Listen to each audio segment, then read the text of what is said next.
Hi everyone, in front of me I've got a Vivo V17 Pro and let me share with you how to change system language on this device.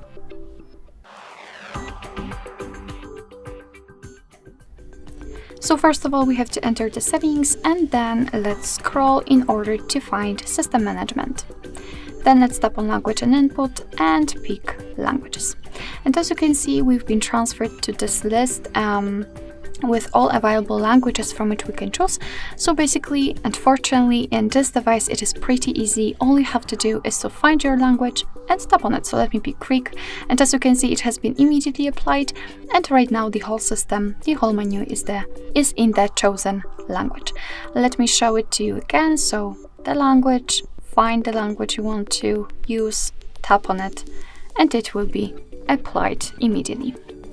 Alright, so that will be all. Thank you so much for watching. I hope that this video was helpful, and if it was, please hit the subscribe button and leave the thumbs up.